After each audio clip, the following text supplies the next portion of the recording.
So we're the last ones. Thank you so much for staying with us at this panel about data analytics and scouting intelligence. And we are in this conversation one-on-one with Gareth Smith. He's a FIFA agent and founder of Prestige 11 Football, the Prestige 11 Football Agency. So we can have a relaxed conversation. Actually, Okay. yeah, let's Let me fold my legs and Yes. get Totally. comfortable. Yeah. We are, we're with family here. So let's start with something, very basic. How has the relationship between traditional scouting and data analytics evolved over the past decade? And where do you think that the balance sits today? It's a good question. So I don't think anybody would probably disagree if I said that successful player recruitment is one of the key drivers and accelerators for on-field football success. So if you think, you said it in the past decade, if you go back even further, I think in the 90s, clubs only had access to scouts. Old school, get eyes on the player type scouting, so live scouting. And it has been an evolution, really. I think that you've got old school scouting, traditional scouting, and data analytics now. And there's probably a little middle step there of video scouting, which was probably in the last, as technology evolved and access to video equipment and things like this, people started to do video scouting. So it has been an evolution, and I think the beauty of this evolution is that not one of those things replaced the other entirely. So when you go to, if you're a scout, you go to a football match. I like to be there 60 minutes sometimes before a match because you get some context which you'll never get from the other sides of things. So I like to see the state of the pitch, the players arriving, how they're warming up, how they interact with their teammates, the communication between them and the coaches. All of these things are contexts that you get from live scouting that you can't get from video or data analytics. And then on the other hand, you've got video scouting where you can pause, rewind, look again, make some better judgments. And then obviously data analytics, with the availability of so much data today, we're bombarded with just numbers that a traditional scout probably could never see or detail in a scouting report. So each one of those parts of the evolution has been an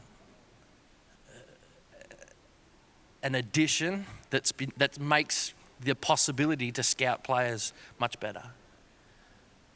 Great. I see some people having very interesting talks in the background, but, out of respect for our audience and our speaker, I would ask them to maybe go to, there's a very nice networking area outside. If you guys can hear me, because you are talking very loudly, please. So thank you very much. I hope we can continue with the session. You were talking about these two parts, like not one can replace the other, and I totally agree. And actually, before coming here, we were talking about this fantastic movie with Clint Eastwood, where he was this amazing scout for baseball, not football, with decades of experience, and then there comes the arrogant data guy to try to kick him out of the club, basically. And then, for the movie effect, of course, Clint Eastwood wins. But that's not the idea now. How do those two areas reconcile nowadays? Because there can be conflict, or there can be, I don't like you, you don't like me, but we have to work together. I think really from even to not long ago, you had to pick a lane.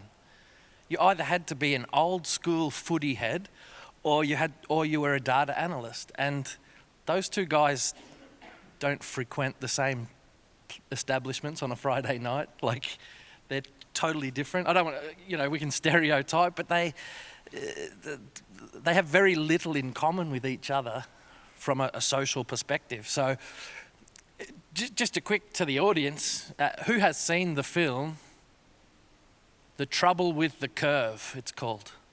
Hands up if you've seen that film.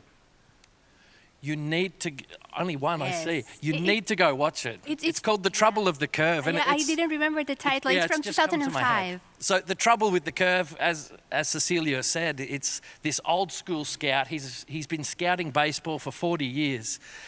He's losing his vision, and there's a question whether should we be listening to this guy at all.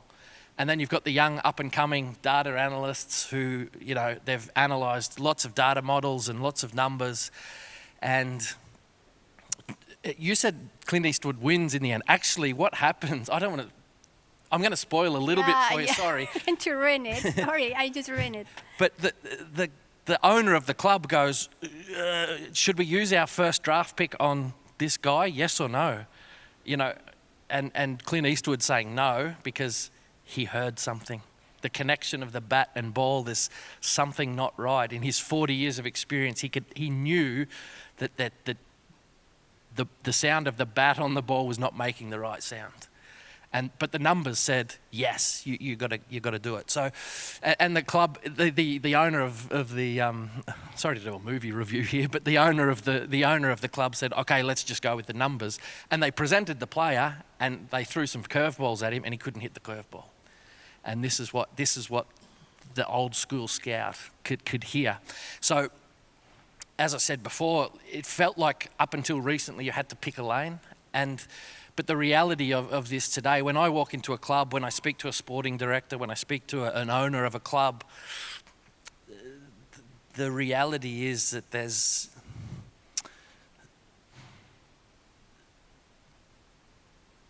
I'll give an example. I'm very close with one club in Poland, and when I asked about their sporting model, he gave me an 800-page document. And at the time, I thought, that is overkill. They expect players to reach certain metrics, and it's all documented, and how they want to integrate with the academy, and it's an 800-page document. But when I went through it, it took me a while. What I saw this owner has done is he's unified the language of the club. So the scouts, the guys who are going to matches and using their footy brain, they know what the direction of the club is. That data analysts are going, okay, we know what the direction of the club is. So I think how they interact with each other today, in reality, is that like any good organisation, a football club, if they can identify a long-term vision, get everyone on the same page, then it doesn't matter what you do on a Friday night. When you come into the workplace, everyone's on the same page when it comes to what the direction of the club is. And as I said, to answer the first question, one of those things does not replace the other. They only enhance each other, and that's why we're seeing a lot of data being used, but also we're not going to replace scouts anytime soon. So the final decision when bringing a player to the club that was analyzed and seen by the scout and analyzed by the data guys, it has to be a joint decision, or is there sometimes, you have to choose? Again, the reality of that is that neither a data analyst nor a scout makes a final decision on a player. The head of recruitment or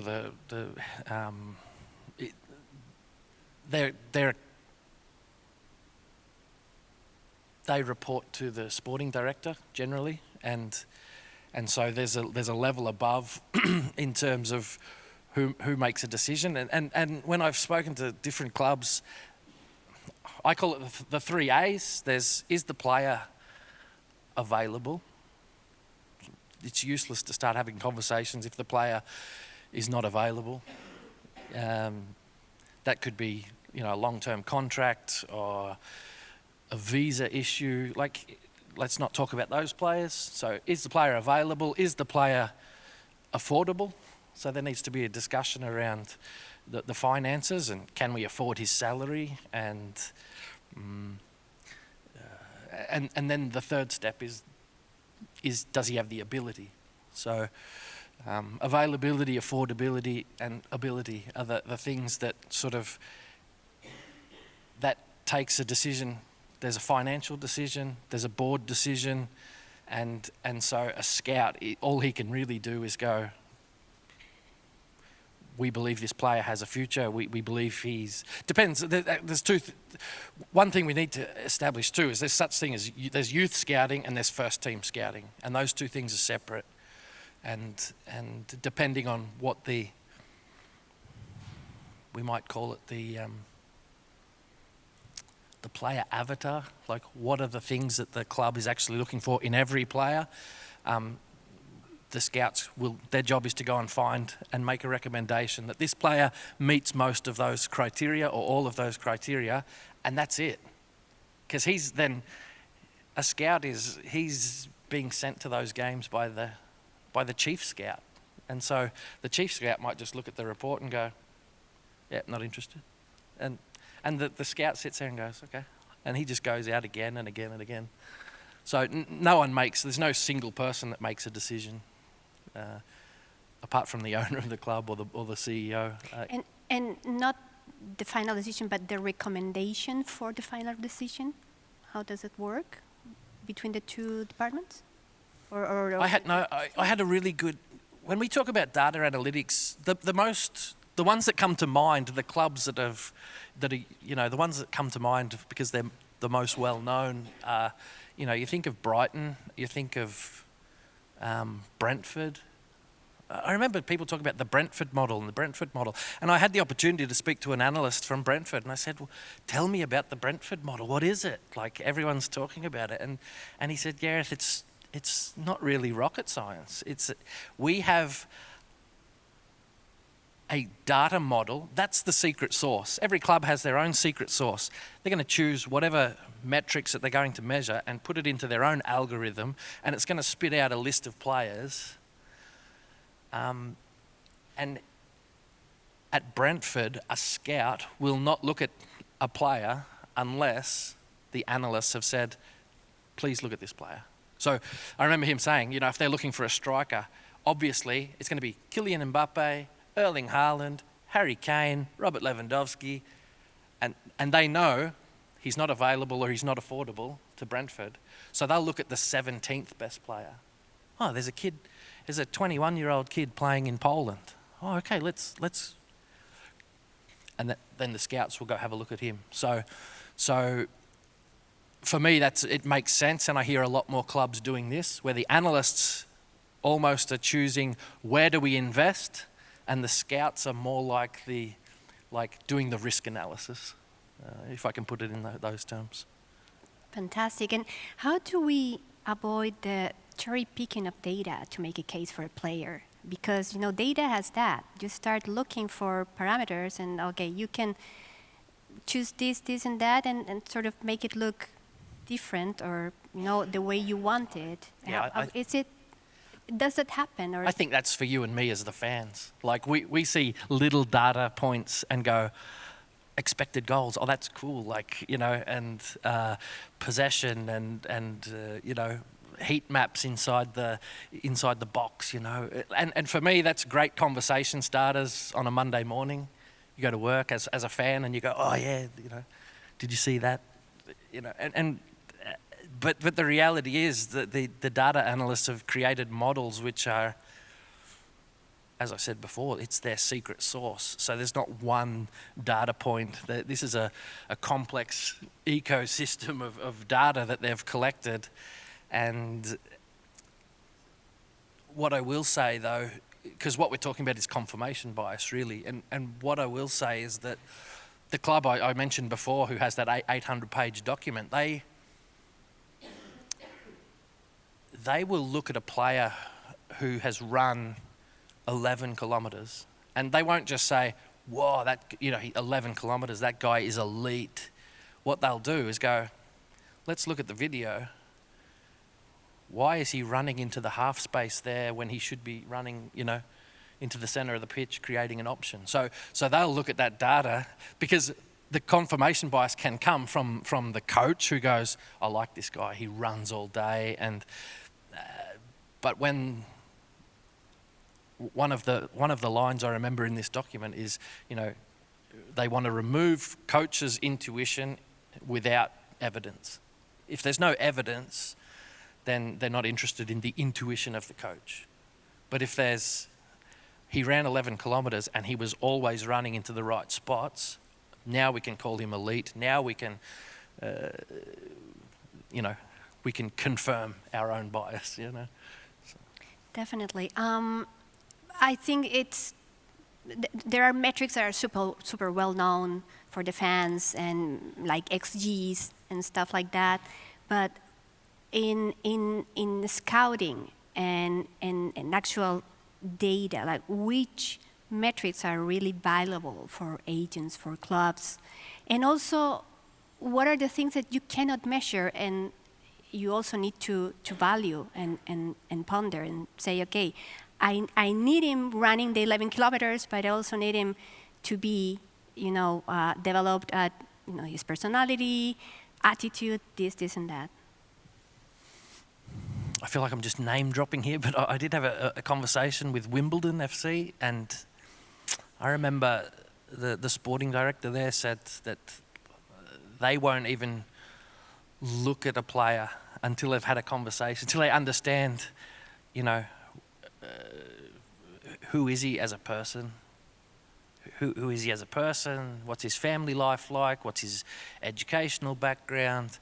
How does he interact with his current coach, trainers? And so there are some things, especially when we're talking about youth players, like there are certain expectations in terms of attributes. So if you're doing a scouting report for a youth player, there'll be a list of attributes you might be looking for. As I said before, there's 150 attributes, and the sporting director or the head of recruitment might say, okay, we want every player in our club to have good ball control, good first touch, playing short balls with both feet, long ball distribution, and there'll be a list of attributes, and they would expect every player to have that. Little side note, I remember speaking to someone last week in Scotland who said, if a player has all of those attributes, we can't afford him. If he has 8 of those attributes, we can't afford him. So they're looking to tick off as many of those attributes as possible. And when you've got, young kids coming through the academies, they can all kick a ball. Like they can all pass left foot, right foot. I was here last year, actually. I watched an under-23s match against Ajax and Feyenoord. And after spending, about 6 months watching under-15s football in Poland, and then I came and watched this match, I went, whoa, they can all pass. They can all do a slide tackle. They can all do a standing tackle. Like the technical ability was off the charts. I hope no one's from Ajax is listening right now, but some of their kids had a massive attitude problem. And I was with a former Premier League scout. Actually, he was next to me and he said, Gareth, who would you recommend to Real Madrid? And I said, the goalkeeper from Feyenoord. Ismail Carr, watch out for him. He's a brilliant goalkeeper. But there was, some arguments between players. There was one guy flicking his hair every 30 seconds, running around thinking he'd made it. And so this is what an old school scout and getting eyes on a football player actually does. And this was what I was trying to get at before, is that live scouting gives you a context which video scouting doesn't give you and data analytics doesn't give you. And that's why I don't believe that any of those things work independently of each other. They all work together. And And so to sort of finalise that, we're looking at attitude, bravery, communication, leadership. These are things that you can't put a metric on. And so if we only relied on data alone, you would miss some of the guys. One of the other things, I know, again, from this document, this club in Poland, I think the previous panel were talking about bio-banding and different, biological screening and physical screening of players. And sometimes when I've spoken to a club, I go, okay, what are you looking for in a centre-back, let's say? I'll go, actually one club for every position has to be 6 foot, has to be 180 centimetres. And I've never used a dating app, but I've heard that girls will put in 180 centimetres as the ideal height and filter out everyone else. What happens to the 179 centimetre guy who actually is a really good guy? I mean, Lionel Messi is a classic example. He would have not made any of the metrics that some clubs are using today, but his intelligence, his scanning is just off the charts, yes? So these are the things that there are some attributes that can't be measured that scouts are looking for, and this is given to them. Like, go and look at those players from the analysts, and they will go and confirm, is this player suitable for our system? You mentioned also the physical monitoring of players, and that's also very interesting because it's not only the football attributes or the attitude or the personality traits or anything, but there's also their physical abilities. And how's that changing the way in which clubs are monitoring the players' development, and also how to avoid eventually injury risk, for example, or exhaustion?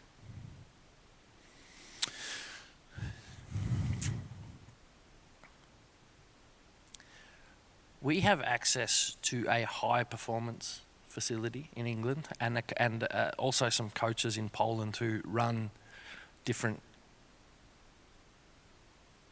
testing for younger players especially. So there's a benchmark. They use a benchmark for Premier League players, and there's things like you've got your VO2 max, and there's different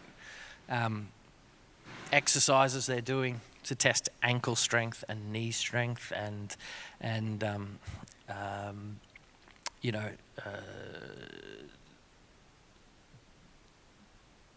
the ability to change directions, and all these different physiological type or physical attributes. And clubs are doing this, and it's important because you've got a benchmark. If this player is not meeting those standards, then as we talked about before, this is an investment for a club. So the investment then, it's like, do we invest money into this player because we believe we can get him to that level? And I'm on a little mission actually at the moment with my wife. She's a specialist hematologist, and we measure blood data. Actually, what we're doing is we're on a bit of a mission to get rid of iron deficiency from professional football. It's undervalued at the moment. This and speaking to a number of clubs. Some clubs are not doing this at all. Some clubs are doing the wrong testing. Sometimes they're doing it at the wrong time. And so in terms, to touch on the part of the question about injury prevention, everything comes down to budget at clubs. But what we're trying to do, what we feel is actually doing a pre-season blood test and a winter break blood test, and looking at any trends in terms of iron management in the body. We can identify some performance issues before they arise. But again, like, every club is run differently. Every club has a different budget, and how much do you invest into this? It's really, you know. But have you seen clubs, it doesn't matter the budget, but have you seen clubs like open to this technology? Or Yeah, for sure, yes? for sure, yeah.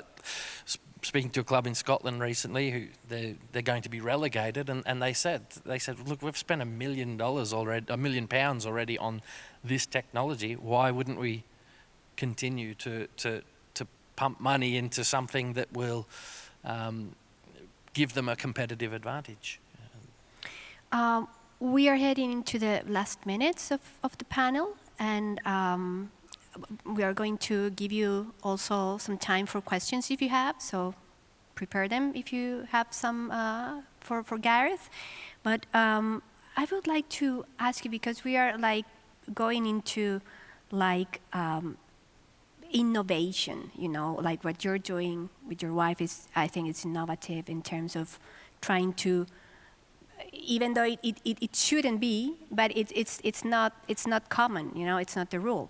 But for example, AI right now, how do you see it entering the scene of scouting, data analytics, and do you see also any risks or concerns about it? I think the next frontier. So, you know, we spoke about traditional scouting, video scouting, data analytics, and the next frontier really for me is like behavioral, you know, analytics, like not just measuring what happened, but measuring why it happened.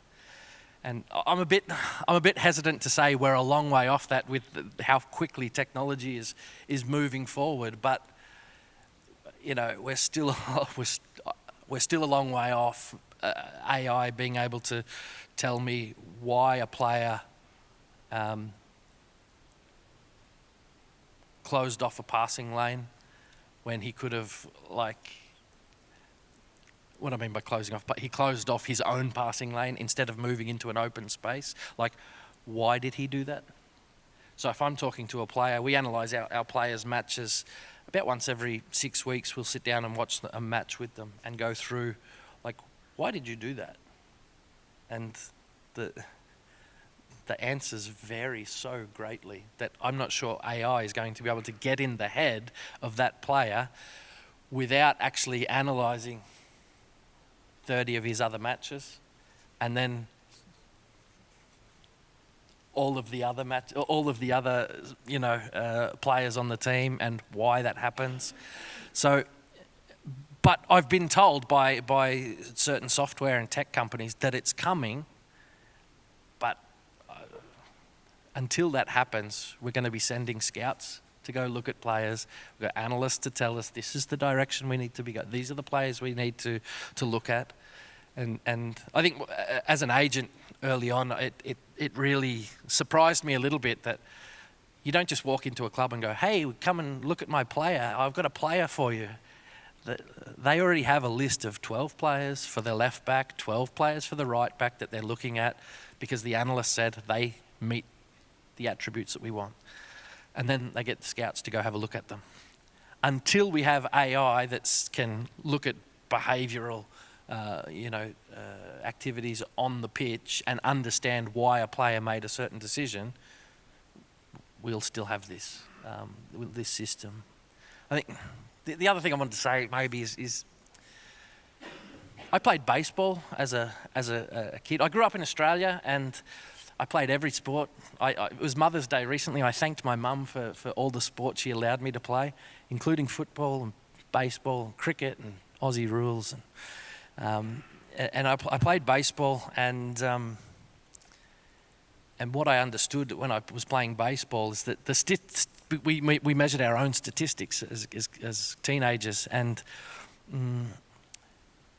the statistics of baseball directly correlate to good decision making and bad decision making, whereas football is so dynamic that I can pass the ball to this gentleman here 50 times or 30 times during a match, 100% accuracy, but it might have been the stupidest decision. Why did I do that? But the statistics will say, well, he's 100% passing accuracy. And on the statistics, the analyst will see that guy has 100% passing accuracy. That's why we need the scout to go and say, actually, his decision-making is below elite level.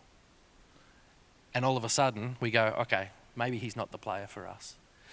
And so until we get AI that can actually understand why a player makes a decision, I think we'll continue down this road. Yeah, and there are so many aspects, like what happens if he's having a bad day, a family problem, he had a quarrel or something, and then of course his decision making that day or for a week or a month, it's going to be, so yeah, there are so many things that you cannot measure because it also belongs to another part that should be measured. And that's part of scouting as well, good scouting. Everything I've said about scouting today is assuming that you've got good scouts. I'm actually a bit concerned about the level of scouting at the moment. I read some scouting reports, and we spoke about confirmation bias before, like there's a little bit of, like, people talk about football being an opinion-based business, and in some respects I understand what that means, but from a scouting perspective, if you're a football scout, you don't put anything in that report that's not factual. Can he, if he performs one beautiful diagonal pass, 30, 40 yards, and puts it at the foot of the winger, we're talking about a right left back here, for example. If he does it once, okay, you can't put in your report that he has amazing distribution, because you've got to see it twice, 3 times. And that's why, like old school scouting, you have to watch a player 3 times at a minimum.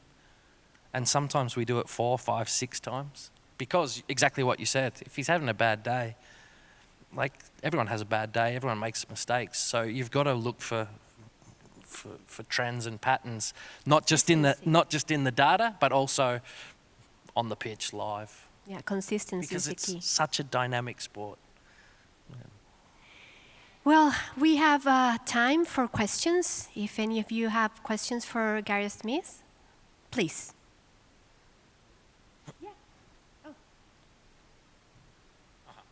Thank you. That's a good idea. Thank you, Gareth. I will return to my place. So yeah, thank you for this discussion, first of all. And actually, it was very interesting theme, but it wasn't for me. How to say? Just one main question.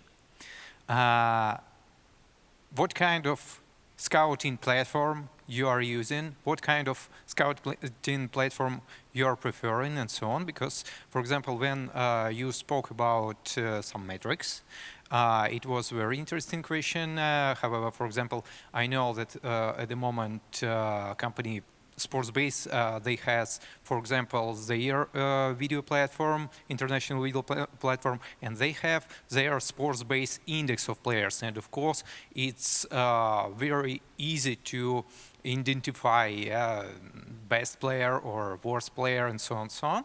Yeah, and but maybe other platforms also has some advantages, what is more comfortable for you, and so on, and it would be interesting to get it. Are you trying to sell me some platform right now, or no? No, okay.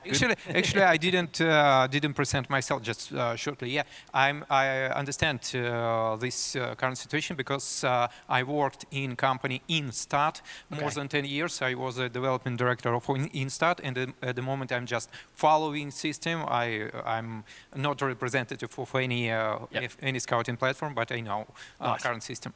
Nice. So I'm not affiliated with any platform either. Look, there are so many these days, to be honest, but still the most popular ones are Y-Scout for senior football, and iBall is a good one for junior football. But there are so many others, and no offense to anyone who represents another company. And this is the thing, that technology is moving so quickly, and each company is using different data models to present their expertise or their, their analyses. So I have no preference. To be honest, I still often, if we're talking about youth scouting, I go, please send me your VO link, because I've still got a little bit of, as they're putting up the camera, I can see, you can get a lot of information about the attitude of a player just by the way he warms up. So I said that before, going live to a match, you can see it, and you can start to get some context that you don't get from other options. So even just a link to a video, as long as I've got a full, but we're doing that manually. So, but there are so many options like Y-Scout and other Instat and many others, and there's only more and more coming on the market, and so I have no preference. Any other question? Please.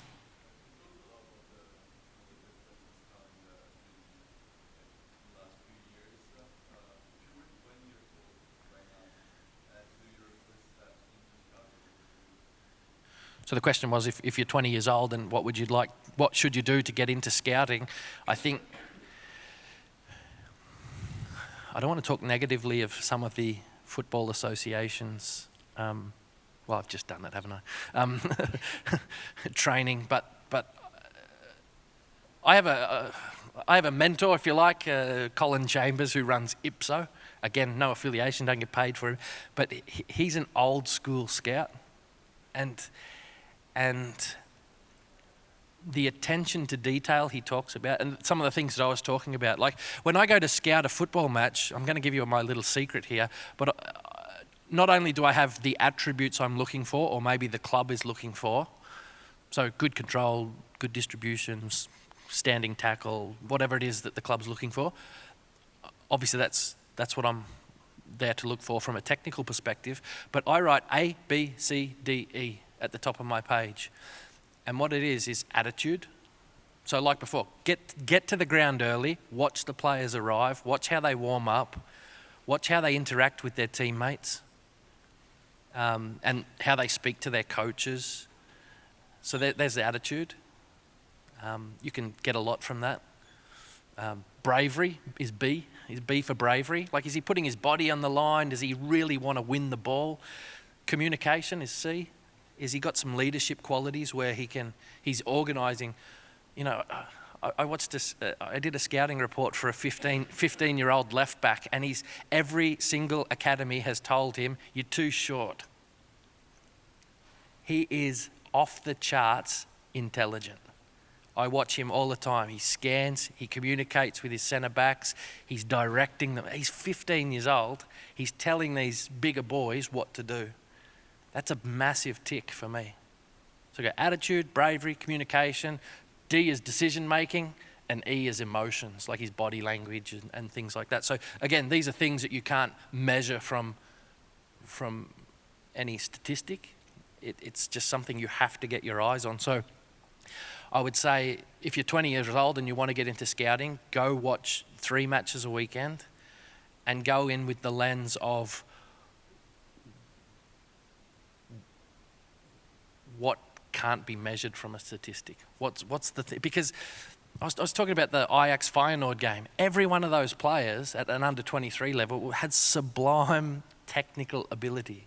So there's no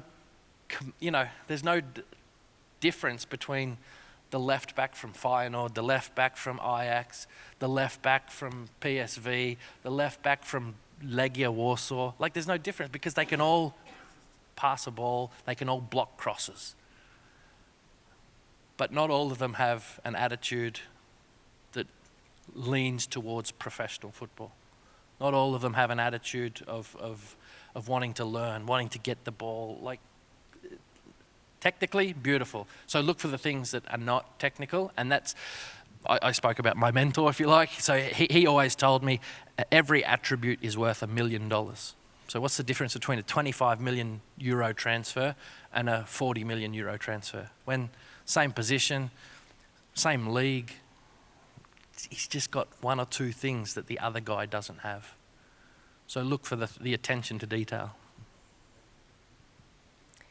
We have time for a couple more questions if anyone wants. Otherwise, you can have some final remarks if you want.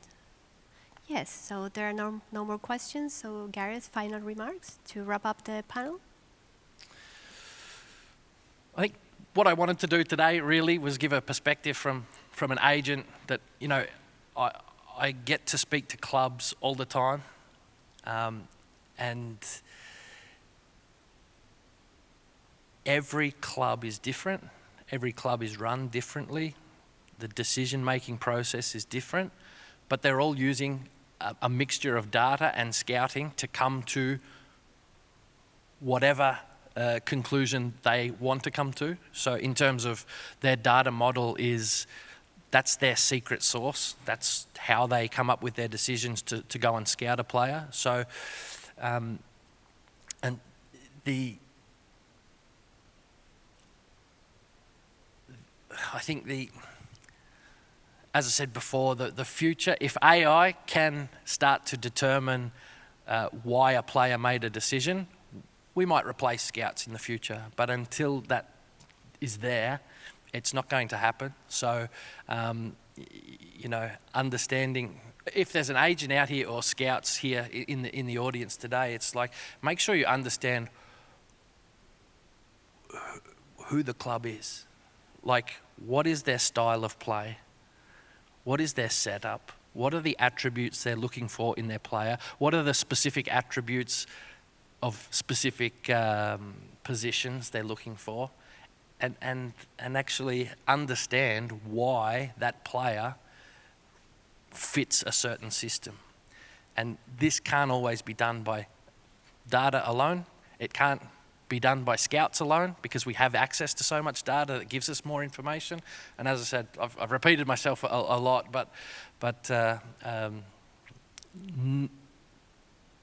traditional scouting, you know, live scouting, video scouting, and data analytics, none of them replace the other. They all contribute for a club to make better decisions.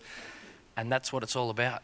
We've heard CEOs of football clubs talk on this stage about, you know, how do we make better decisions? How can we do things cheaper, better, more efficiently? And I think the evolution of technology, and as we're just rapidly moving into this new age, it's only going to have a positive effect, I think, on football. But you need good decision making. Just very quickly, I spoke to Shelley. Her name's Shelley from Hearts in Scotland, and we were speaking about business and football. You know, should there be more business inside football clubs, like business minds to understand the business of football? You know, and she said, absolutely, she's learnt so much from business, but you have to have football people to challenge the strategy. And it's the same with scouting. I think we can have all the analytics and interpret data in so many different ways. You know, the stereotypical, the 26-year-old nerd who was great at maths and now went and studied data science and now is an analyst, and you've got this, you know, guy who's been scouting for 40 years and doesn't know how to turn on the computer. Like, you've got to have football people challenge anything that's new, innovative, because as we've sort of touched on before, analytics can't give us the answers to everything. So you've got to understand football. You have to understand football, really. Absolutely, and don't forget to watch that movie. Yeah, so the Trouble with the Curve is one, and Moneyball's probably the other one that you already know. Yeah. But as I said before, Moneyball, baseball was... The statistics in baseball are directly correlated with how well you make decisions. If you choose to swing or you don't choose to swing. Football is far more dynamic, and the statistics will be skewed in either way, but will not tell you if that was a good decision or not. Thank you so much, Gareth Smith, for sharing all your wisdom and your experience here. You know, founder of the Prestige 11 Football Agency. A round of applause for him. And with this, we are wrapping up Soccerex 2026, Soccerex Europe. Thank you so much for staying with us. Thank you.